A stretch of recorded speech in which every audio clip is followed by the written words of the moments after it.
of these are both stirring. Yeah.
No, look at it.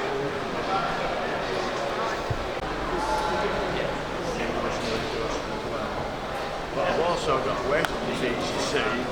So. Cheers, man.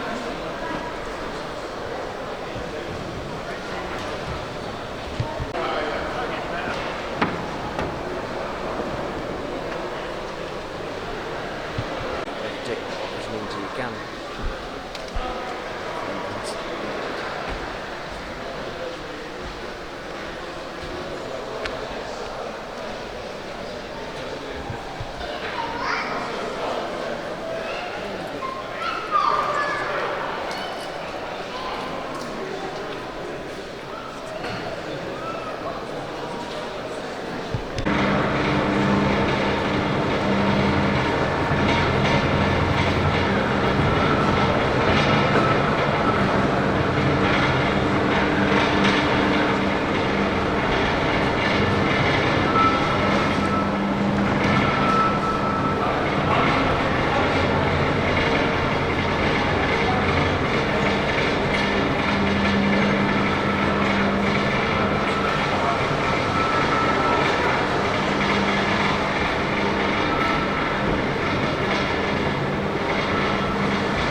Showing off now. It's a gym. And then it starts getting tight then, you see. Yeah. Just that peak there. Straight But like then, that. because we're on an incline, you see, Yeah. it's that peak there and then it Yeah. starts. That'd be a nice one to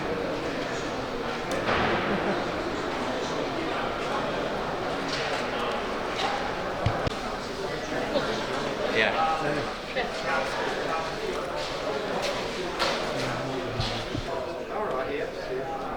compress.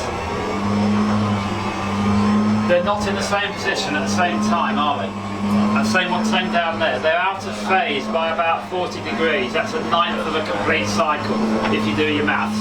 Sorry, I was a physics teacher. Right. Okay, now the reason for that is that this is the exhaust manifold and that uncovers before the inlet one does. When you've compressed your gas, there's mechanical linkage between the crankshafts and the diesel injectors. As you compress the gas, in goes the diesel. It's self-igniting, it's a diesel, it's not a petrol engine, no spark plugs. We got rid of them as well. We got rid of all the coil and the high voltage. You compress the gas. Once it's compressed and pushing the cylinders back, you want it out because you want another lot in. Because the faster you can get the mixtures through and explode them, the more power you get out of your engine.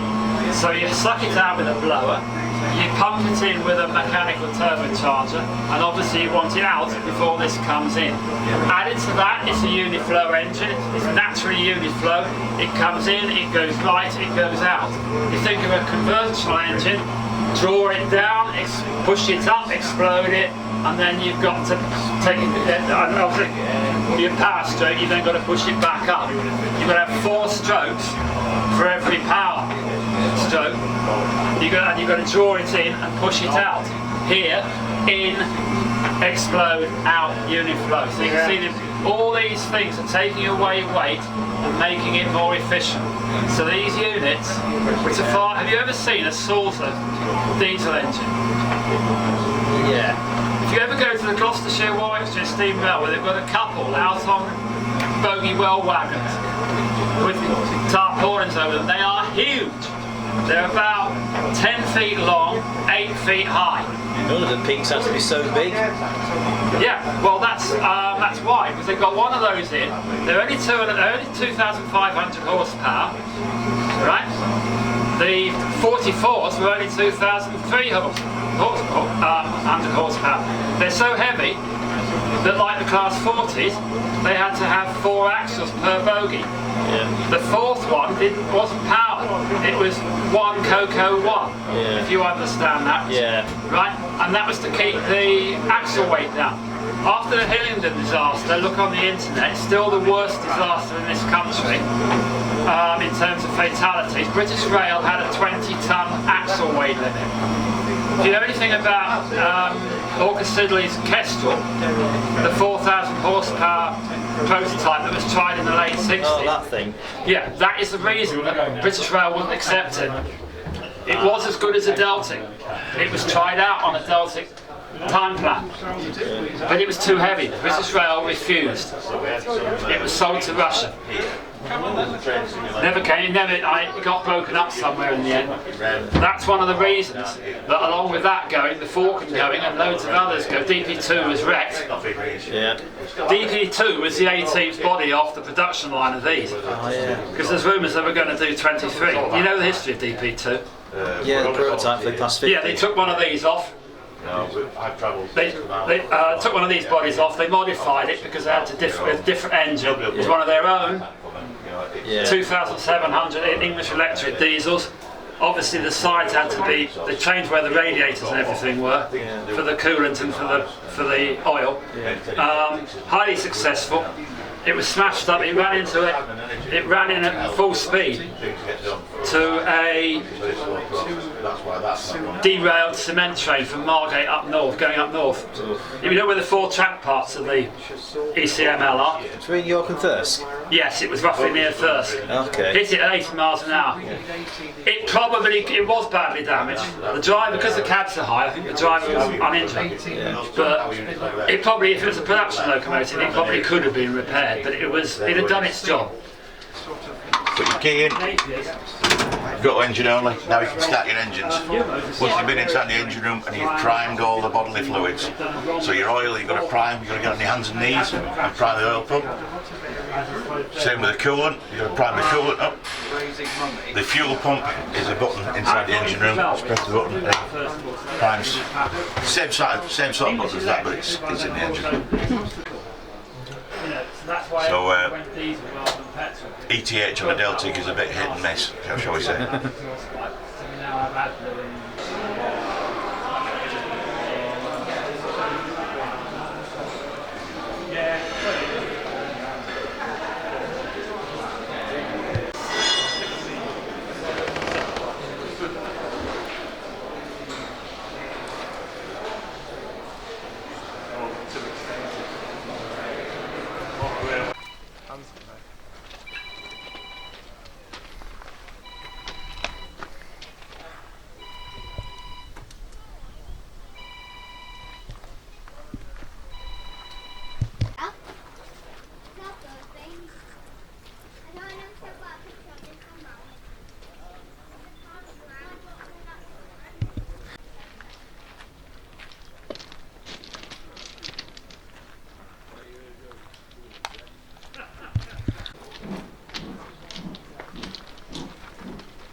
Change the points.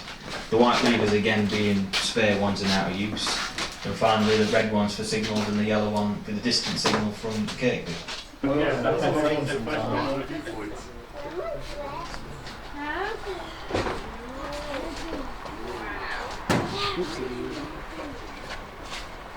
Required. They get taken out of use, so white denotes that they're not in use. We then got the red lever.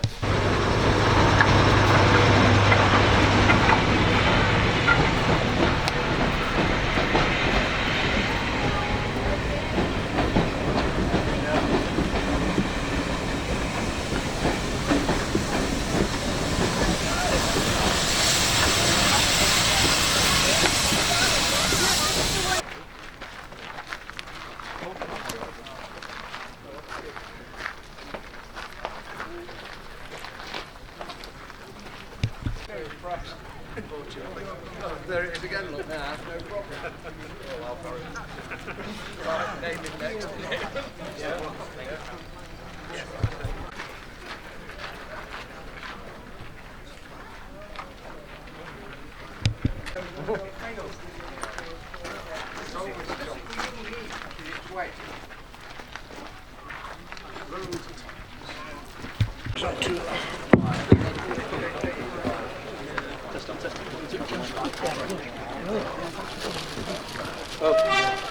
Right, good afternoon ladies and gentlemen. Welcome to our 150th birthday celebration of the Roundhouse. I think it's a wonderful thing that we could be here, and somebody didn't tell the rain and the sun gods it was a bank holiday, so that's even better. We're really fortunate that this place has been kept for 150 years and we're very proud of it. And I think the only reason it is still here is because of my good friend and colleague Mervyn Alcock. Thank you. Yeah, just wanted to. Yeah, thank you very much. Just wanted to repeat what Mark said. Welcome to everybody to the 150th. It's an amazing survivor, really, and 150 years of history there. 150 years of history then, a Class 07 belting pass. I'll just wait a second for that. Yeah, good timing as always. Yeah, so 150 years of this building, but 30 years of my life and other people as well to keep this building from demolition and then into a museum heritage to begin with, and now very much a commercial railway depot as well, with the new innovation centre on its way and partnerships with people like GBRF, etc. So we're really pleased, and we welcome you all, and thanks to Bob for the locos, very much appreciated. And I shall pass you on next to James at the RCTS. Oh no, Bob, GBRF. Thank you very much, Mervyn. It's great to be here today, and thanks for the weather. Thanks for the weather. I think, first of all, it's a wonderful thing. 150 years is a great thing to celebrate. We've worked with the guys here for some time, and we're very proud of our connection with you, and we're very pleased with the work that they do for us, and we're very pleased to support you. I think it's ever so important that we preserve our heritage, and not only that, but where we have older locomotives that we can retraction and repower, like this one behind me, that we do so. And also that we do that in the UK. So we include UK employment, UK money, and apprentices, because it's all about the young people of today and ensuring that we've got a future, and the railway has a future. This loco, when it was a Class 56, was once based here at Barrow Hill, and it's going to have heavy duty work in the future. It's going to be based down in Tunbridge, but we will be using them also out of Doncaster once we have a few more in service. 007 is now in the paint shop at Eastleigh, and 008 will be joining it in about 2 weeks' time. We've ordered 16 of the Class 69s, which have proved to be very, very successful, and I know that because I've kept my job. I'm very pleased about that. But I started as an apprentice on the shop floor, and I worked my way up to be an engineering director of the third biggest freight company in the UK. We're a £220 million turnover, and I'm very proud of the company, very proud of what we do, and I very much hope that GB Rail Freight reflects everything that the UK railway industry deserves to be. Thank you very much.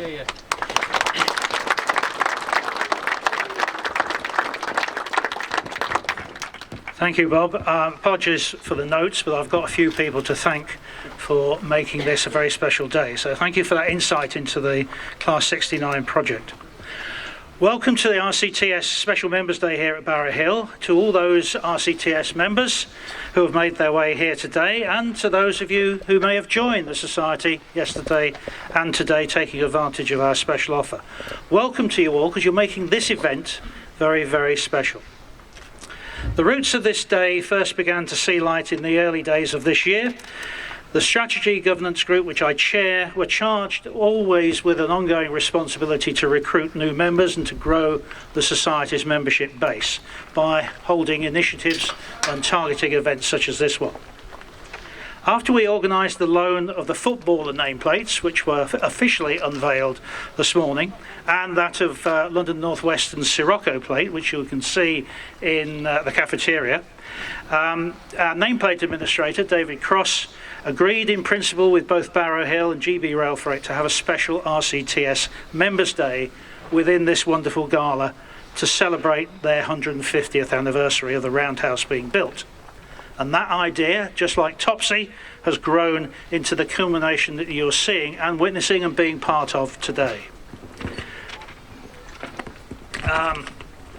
Let me now give personal heartfelt thanks, as well as those on behalf of the Society's trustees and members, to the following people and organisations who have collaborated with this project to make it a success. To Mervyn Alcock and Alexa Stott of Barrow Hill Roundhouse. Unfortunately, John Smith and Ian Gray of GBRF can't be with us today, but not forgetting Bob Tiller, who is representing the locomotives operators and owners. To Stephen Cliff of Procast, and to Sir Peter Hendy of Network Rail, who agreed to the release of the name that we're going to see from the Class 43 power car, which is part or has been part of the Network Rail measurement team. And importantly, My dedicated project group, because I mustn't go without thanking David Cross, Matthew Shaw, Paul Chancellor, Steve Lacey, and in the background, because he's not here, Keith Merritt. They all deserve a round of your applause to show your appreciation for their hard work and efforts.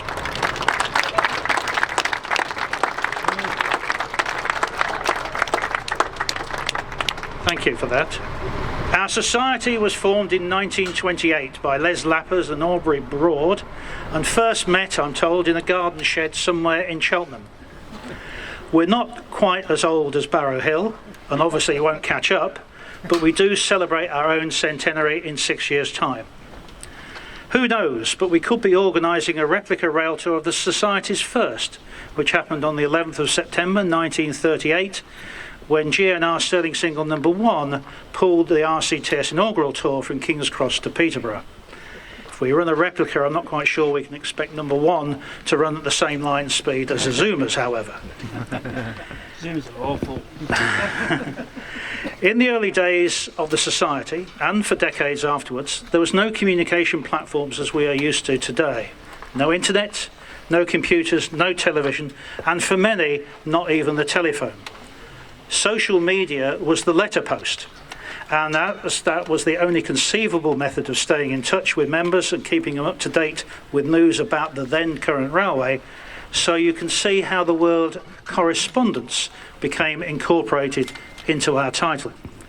Even when it was formed, I guess Ian Allen was still in short trousers. Should have made this not... Right, there we go. And you ask, what was corresponded? Well, it was observations of the then current railway scene. Just that. Plain, hard facts. Not opinions, no spin, the pure, unexpurgated truth.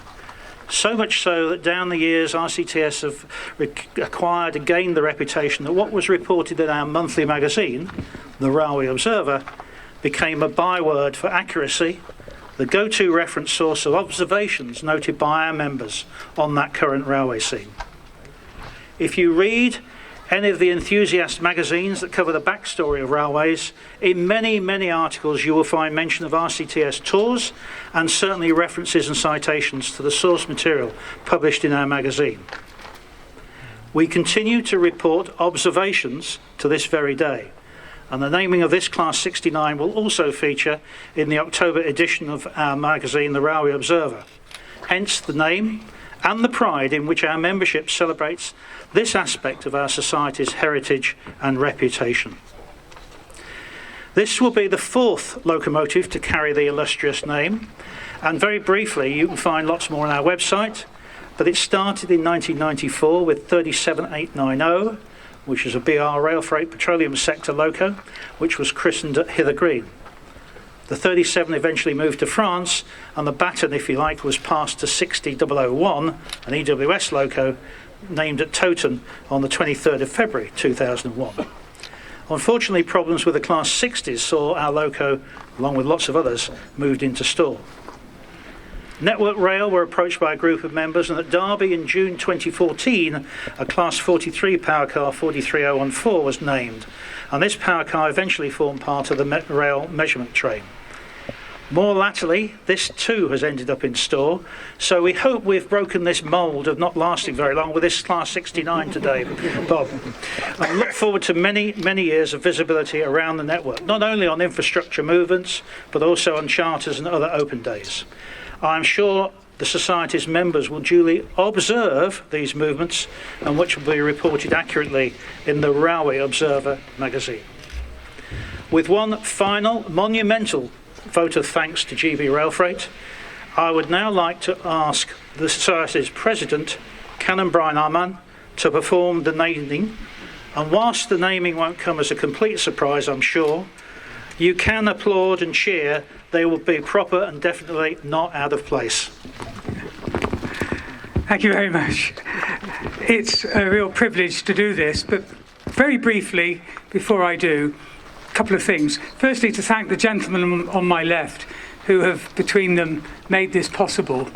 This is a wonderful site. I have to say I visited it several times in the 1960s and 70s. Never with a permit, I seem to remember, but we won't go there. And I first saw this loco as 58018, I think it was, wasn't it? 56018, at Tinsley on delivery in 1976 when I was studying for the ministry at Durham University. And I used to escape every now and then and bunk Tinsley shed. But anyway, that's you don't know any more of my past. But what I want to do is just say a word about the future.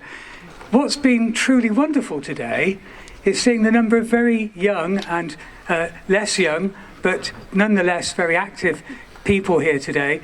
But the younger element is fantastic. I started being a railway enthusiast when I was 3. And I can almost remember the first thing that I ever did. And I've never, ever regretted getting into trains, as my mum used to put it.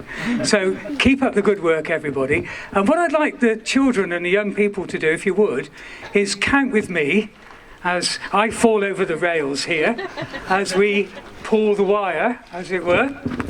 And hopefully it all comes off. The Queen is very good at this. I have to say, I'm doing this for the very first time in my life, so forgive me if it doesn't work. Are we all ready, everybody? Yeah. 1, 2, 3.